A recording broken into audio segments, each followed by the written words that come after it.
Hey guys, how you doing? My name is Bill. Welcome back to my shop. And in today's video, I kind of wanted to go over a little upgrade that I did for my shop.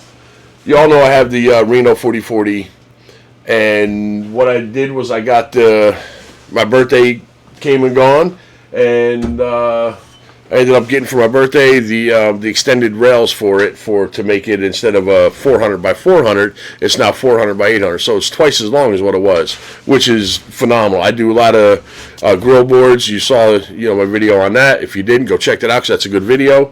But I had to cut them in half and make it a 12 by 12 instead of the full 12 by 24, because the 4040 is only roughly 16 by 16, a little less than 16 by 16.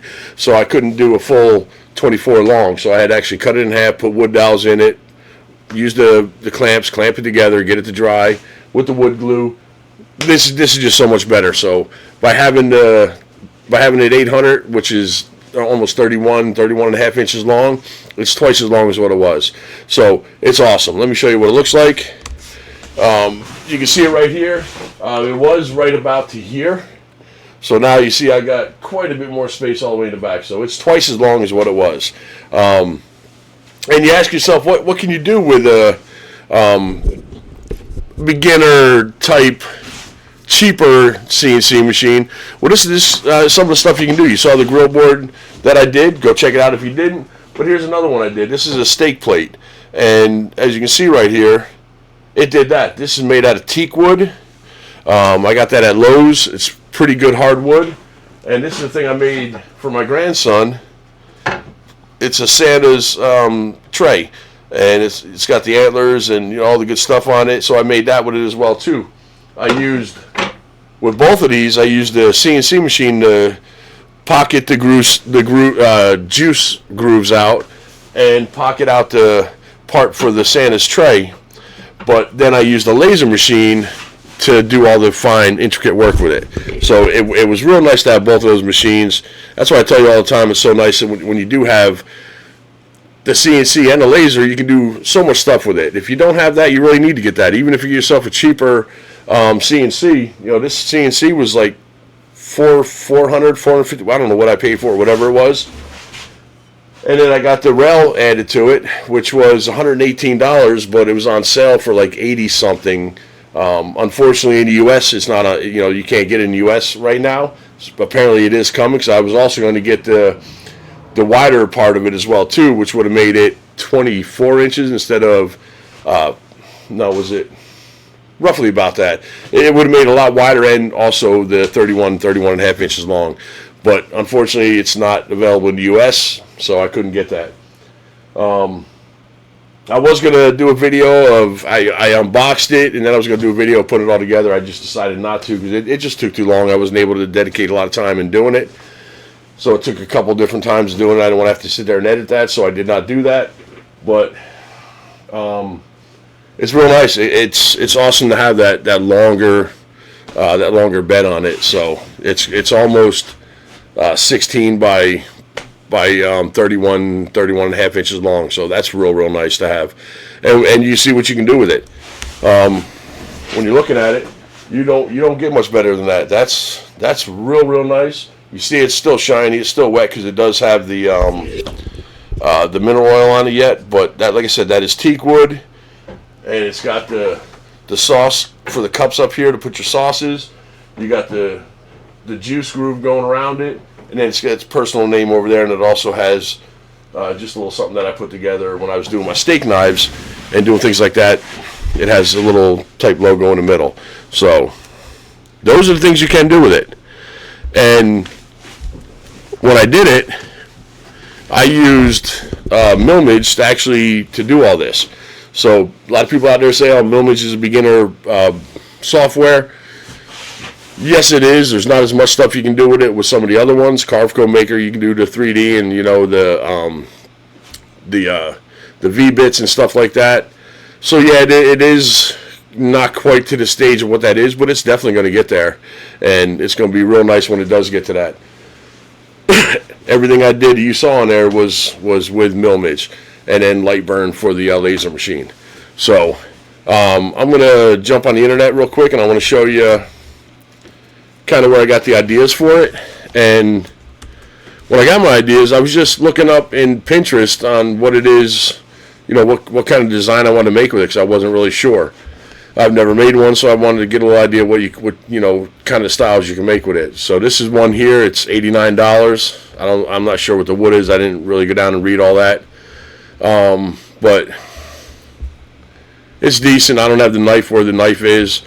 Some of them have forks on one side, knives on the other, but whatever. All I have is the metal cups for the sauces, and then the spot in the middle for your steak, and then on the other side where you can put like your French fries or things like that.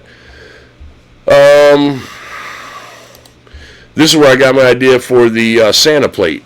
All I did was I just right-clicked on it, copied it, brought it in the Lightburn, and then I just went ahead and traced out around the antlers just to get kind of the shape of what this is. Then I just made my circle and just kind of used the Boolean Assistant to be able to, integrate them all together to have that. So it was real easy to do. I'm not sure what the price of this one here was, but you can see there's a couple different ones down here that you can kind of pick from. But that was just the one that I did, and it looked just like that. So I kind of like that. So those are things you can do with Millmage and with a cheaper CNC. Yeah, it takes longer to do it with a cheaper CNC than if you have the nice big one with the. It's you get what you can afford, and you make what you have work for you, and that's what this thing does. So, and Millmage, when it does finally come out for everyone, it's going to be a great program. They're still working on a lot of things with it, and until they can get all fixed, it won't be out for us all to get. But until that point, just keep messing with it, keep trying to find the bugs in it, or see if we can get it to where it's ready for the public. But I think that's kind of it for that. I want to kind of jump into Millmage and show you a little bit of what I did in Millmage to be able to get these steak plates to be able to come out. So let's go ahead and jump into Millmage. All right, in Millmage, you're looking right here. I have 1, 2, 3, 4, 5. It would be actually 6. I don't have a bit big enough because I have to do this one yet, but I don't have a bit big enough to cut this one out. I have just the smaller bits. My 1/4-inch bit is fried, so I need to get a new one. I'm waiting for that to come in. But this is the pockets that you're going to do for all the juice grooves and the sauce, the place to put your sauce, and then the names and all that. If you click on this right here, you can see this is for the sauce slots, and I have 2 of them. I have a final pass, and then I have a regular one. If you do the first one, it's going to be starting at depth of 0, and it's going to go down to final depth of 6 millimeters. And I actually want to have that 70, so it keeps changing back to the 50, but it will lock it in at that. But so that's what I have for that. And then the next one is the final pass. And what I did is all I did was I just clicked on it, highlighted them again, and then clicked on new operation, and then put sauce slot final pass. This way I know that's what that is. It's using the same bit, but it's going to go much step over is going to be so much slower, so much smaller. This way I don't have to worry about trying to sand in there too much. The first one's going to cut it out pretty aggressive at the 70 or 75 or whatever it is you're trying to do, the offset. And then the final one's going to be a 10 offset, and it's going to make that clean out real nice. And all you have to do is just do a little bit of sanding on it. But all it is, I started at the 6 because that's where I want to start it at, and then I went down to the 6.2 as a final depth, and then changed my step over to 10, and I did go just a little bit faster because it's very small amount of material it's actually pocketing out. And the next one's going to be the juice slot. That's going to be this one here. And if you click on it, you can see what bit I used. I'm using the bowl bit, and it's the 7.9 millimeter. And the speed I have on it for my dial, because I have a Bauer router, is going to be the 4. I'm going to start at a 0, and the final depth is going to be 5. And then I did a step over of, I should probably make that like. I can make that like 50. That'll be fine. And then there's all the speeds and feeds and all that stuff. So that's going to go ahead and take all this out, pretty quickly at a much wider step over. And then I have the pocket gravy slot final pass, and that's going to be at 10% step over. And I'm going to start it at 5, which is where I finished up the first one at, and it's going to finish at 5.2. So it's only going to get rid of 0.2 millimeters of the surface to be able to just get that and clean that out real nice. So that's that. And then I have the pocket for the name, and I'm using a 1.4 millimeter bit, and I'm going to start at 0, and I'm just going to go down 1.5 millimeters. And the depth per pass is 1, and then I'm just doing 40% on that. That's really not going to matter too much. You won't really notice much. I mean, I could drop that down a little bit, but you won't really see that so much in there. So that's kind of it for that. And like I said, I still have to go ahead and make the cutout for it. I just don't have the bit yet. I'm not sure which one I'm going to use. I'm trying to get to 1.4, but Amazon is just taking forever for things to come. So I don't know if I can wait that long, but I might have to use something else I might have. But that's kind of all it was. And if you look and you do a preview of it, it's not going to take too awfully long to do this. It's only going to take 31 minutes without the cutout of it. But as you can see, it's got a real nice smooth bottom to it. Change that to fine. It's got a real nice smooth bottom to it, and your juice groove is that came out really nice on the first one I did.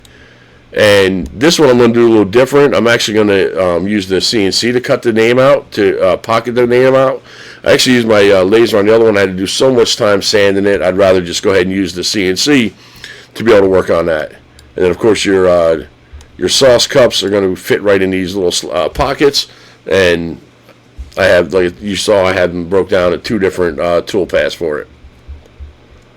Adding the cut, not going to add too much more time to it. So when you're looking at the time, you're probably only looking at doing this at maybe about 40 minutes tops. I don't think it's going to take 9 minutes to cut it out or 8 minutes to cut it out. I think it'll cut it out a little bit quicker than that, but that's really not bad for doing a project like that with teak wood. That's a real hard wood. That really isn't too hard to do that. It's not too long to have it do that.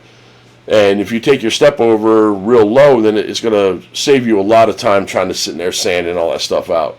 But that's it. I mean, you can do a lot of stuff with the cheaper ones. You can get your extended rails for it, and you can make it much longer. And I'm still way below what, even by adding the Bauer router, the router holder that holds to the gantry, the extension rail, the wood that I have on it that I had to get for it, the actual machine itself. You're still well a fraction below what the next ones up are. You know, you're talking, a couple $1,000s for a real decent one, and you can do really nice stuff, as you can see with this. You can do a lot of good things with this. You don't get much better than that right there. So you don't get much better than that right there. Could you do a little quicker? Maybe be a little more aggressive. Have the bits go down a little bit better, or you can even get better bits and have the bits, because my bits are all Amazon bits. So I don't have those Jenny bits. I don't have any of that stuff because I'm still messing around with this and still trying to get the speeds and feeds right. I don't want to be burning up those good bits. I can just use these cheap bits. When I'm done, throw it away, open the next one up. They're fairly cheap. So, but that's some nice stuff you can do. If you don't have one, consider it. I'm not a paid sponsor of them. All this stuff was all purchased by me or family members, getting me the extended rails. But it does real good. I mean, like I said, if you didn't see that steak, the serving tray, the grill tray, you need to go back and look at that and watch that video. That was a real good video. And I also used the CNC and a laser for that as well too. But it's been a little bit since I've been in front of the camera. It's been cold. I'm in the Carolinas, and it's been really cold. And Christmas is coming, so I was kind of preoccupied trying to do some other stuff. But I figured I had to get this video out for you guys, let you see you know, the improvement I have, which is awesome. Got a new camera for my birthday as well too, so that's awesome. That's what I'm using now in front. I don't know. I think that's pretty much going to be it. If you got something out of this, you know what to do. Click it, subscribe. I'm trying to get to 1,000. I'm only at 270, so I got a long way to go. And like 85% of you guys that keep coming back and watching my videos are not subscribed. I don't understand that. I need you, so click it. This is a 15-minute video so far. I'm not going to drop the video of unboxing it. The lighting was real bad that night, so you really can't see very good with it. But they did package it very well. When I did get the extended rails, it did come with a really nice manual. It's very, very detailed. I didn't even do it. I actually did it myself without actually really looking at that, because they had me tearing off the Y gantry and doing all kinds of stuff. It was easier just doing it myself, you know. So, but that it is there if you do need it. You can follow through that. It's very, very good instructions on it. But I think it was like 118, and I think it was actually ended up being purchased for $80-some. So it was a real good price. It's just not available right now in the States. But that's it. I appreciate you guys. Thumbs up, like, share this video. Let's get this to grow. I need you. And hit that subscribe. And I appreciate you guys. Hope everyone's having good holidays. And I'm going to try to put another one out here before Christmas. I got a couple of little things I'm doing. I'll probably do a little video on that, show you what I'm doing. But I think that's it. I appreciate you guys. You see what you can do? If you don't have one, pick one up. The 4040 Reno is a really, really nice machine. It's belt driven, but you just don't let it scare you. I did that whole thing without having to worry about it. So pick something up, get your laser, get your CNC, work them together, have those things work for you. It's so nice. So till the next video, stay safe, and I appreciate you guys. Thank you much.